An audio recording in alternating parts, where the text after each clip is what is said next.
I'm here to talk to you about the state of elections, democracy, and voting around the world.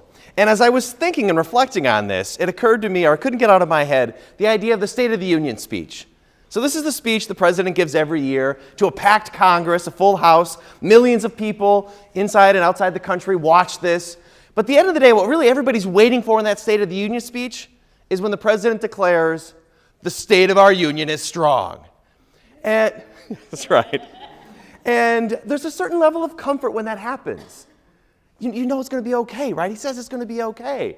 And I often think the people that watch that State of the Union speech, they probably get to that point, and then they say, all right, we're going to have to watch the rest. We're good, right? He said the State of the Union is strong. Let's go play Fortnite or something else. Because we know it's going to be okay. Now, I wish I could stand before you today and say the state of democracy around the world is strong. But I can't. It's not strong. Democracy is in peril. Democracy is under attack. It's been a rough decade for democracy, for young democracies and for old democracies.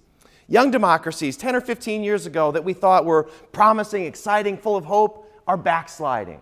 Think of Turkey, Poland, Hungary, the Philippines, Venezuela. We'll talk about Brazil in a little bit, are backsliding. Established democracies are also struggling with democracy. They're having populist candidates rise through their ranks. You're seeing concerns over voting elections, who can vote, who can't vote. And there's a loss of support in those democracies. Non-democratic forces aren't missing this opportunity. They are attacking and trying to undermine democracy globally.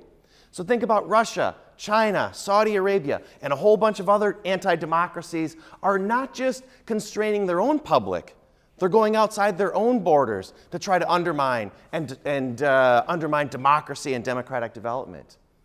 The forces of anti-democratization are on the march.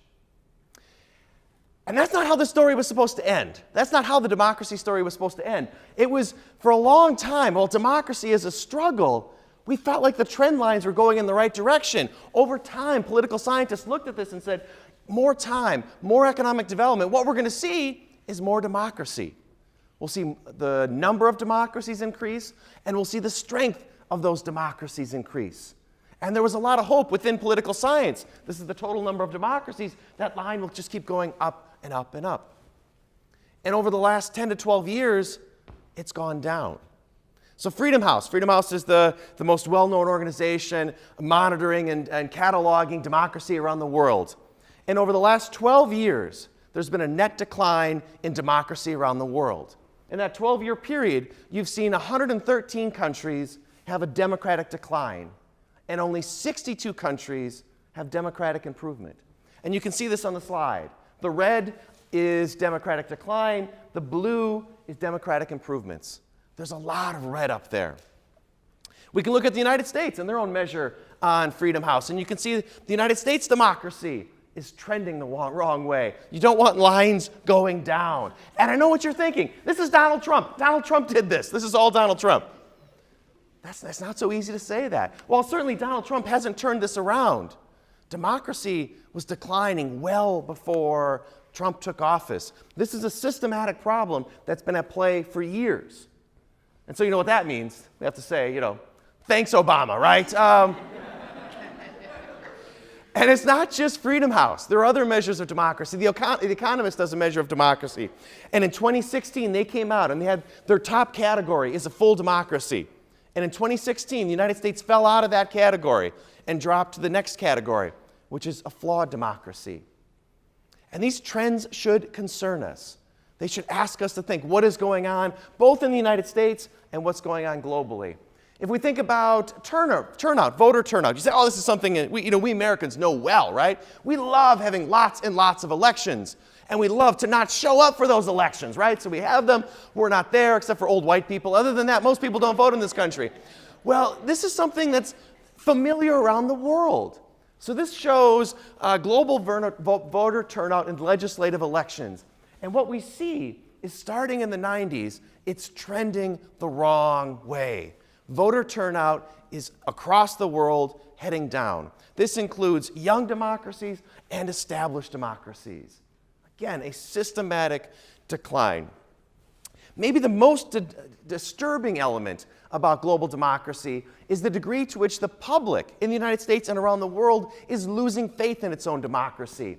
A poll in October of 2016 found that 46% of Americans reported they never had or lost faith in the U.S. democracy. 46%. That's a high, high number. And I would suggest that there's a generational effect here, because when you look at older versus younger generations, you see a dramatic shift. So this is from the World Values Survey. So in 2005 to 2014, the World Values Survey went out and they interviewed people all over the world and asked them questions.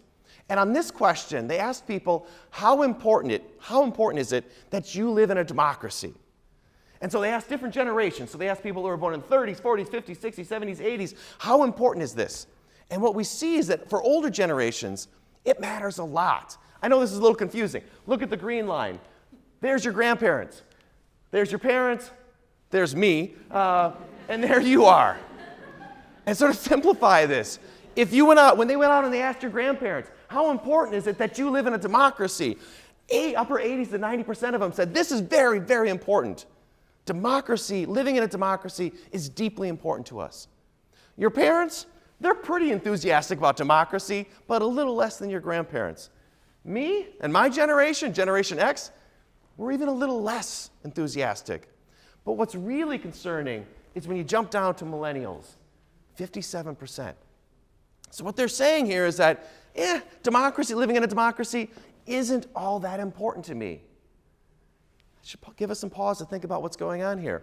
There's also a generational effect when we start looking at the percentage of people that will support a strong authoritarian leader. So here's some more World Values Survey data. This is also confusing, but it's looking at generations and the degree to which people support strong leaders, not parliament and elections. So they would ask people, would you rather have a strong leader or parliament and elections? And what we see, again, if you look at older generations versus younger generations, you see an increasing support of strong leaders. Look at this 2011 data point. Nearly 50% of millennials expressed approval for a strong leader, not parliamentary elections. That's stunning. When you think about 50% of the millennials that were across the world, and this is not just in the United States, said they would support a strong leader and are not that concerned about a democracy. This should really trouble us. But on some level, it's not all that surprising. And I don't think we should blame millennials or blame young people, because when you look around democracy, it doesn't seem that great these days, right? If you could pull up our founding fathers and ask them to look at democracy today, I don't think they'd be that proud, right? No, Madison would not have loved you. Absolutely not. The founding fathers, I don't think the founding fathers would be happy with the presidency. I don't think they'd be happy with what's going on in Congress. And I also don't think they'd be happy with what's happened recently in the Supreme Court. So no matter where you fall on the Brett Kavanaugh debate, it's hard to argue that our democracy was in a better place after that process. I think we felt pulled apart. I think we lost faith in our democracy. This was a bad thing. So what the global data about democracy tells us is that across the board, people are less participatory in their democracy. They're not voting as much as they used to. They also have lost faith in their democracy. They don't think their institutions are as valuable, and democracy is not as important as it once was. And finally, young people in particular are more prone to support strong leaders as opposed to democratic institutions. And we can see this in real time if we jump down and talk about the Brazilian presidential election. Now, I would put you that the Brazil presidential election might be the most exciting presidential, most bizarre and strange presidential election I've seen in a long, long time. I thought France was crazy. Brazil's got them topped. All right, let's walk through this quickly. So early on, the leading candidate was Luiz Inácio Lula da Silva. Lula, right? Lula had served 2 terms previously in the early 2000s. Everyone loved Lula. Brazilians loved Lula. The international community loved Lula. Lula was a star. The only problem? Lula was also criminal, right? He was found guilty of corruption. Now, he says he was innocent, but nevertheless, a court found him guilty. Lula is now serving 12 years in jail. When they put Lula in jail, he was still running for president. And when they polled him, he was still leading in the polls. So then this came to the Brazilian judicial system to decide, and they said, you can't run for president. You can't do this. You can't be president and be in jail. It's too confusing. So Lula was removed from the presidential election. The next candidate that emerged and really came on the scene was Jair Bolsonaro. You've probably heard a bit about him. He's a long-standing member of Congress, right-wing politician, but for 15 or 20 years, he's basically been on the margins. Not that influential, not that important, until now. Suddenly, he has a tremendous following. That picture on the left is him in the yellow shirt. He has a lot of support among young people. They're carrying him on the shoulders. And the reason I selected this picture, it was taken right before he was stabbed. Yes, he was stabbed. And he lived, so it's okay. Here's a picture from the hospital. He loves finger guns, lots of finger guns. All right, so he lived, and he's still running for president. He's not going to let a little stabbing dampen his presidential ambitions. But, all right, so the reason I tell you about this before I get into his policies, is I hope you feel a little sorry for him. Because once I start telling you about his positions, you are not going to feel sorry for him at all. I think it's fair to say he's a pretty terrible person. Let's get into the specifics. All right, so he has been open about supporting the military dictatorship that was in Brazil for 20 years from the 60s to the mid-1980s, and has said that that dictatorship was a good thing. And the only mistake that military dictatorship made is they didn't kill enough people. He says this publicly. And the number he throws out there is, it probably would take another 30,000 killings to really put things in order. Wow. He's been a vocal critic of democracy. So he said publicly, you won't change anything in this country through voting. Nothing, absolutely nothing. And then went on to talk about if a few innocent people die, that's all right. He is pro-torture. I am pro-torture, and the people are too. When asked about every minority group in Brazil he has attacked and denigrated, when asked to describe one particular black group that has ancestral roots back in Africa, was brought over in the slave trade, he said, they don't do anything. I don't think they're even good for procreation anymore. I mean, just awful things. You say, what are his views on gays? I'd rather have my son die in a car accident than have him show up dating some guy.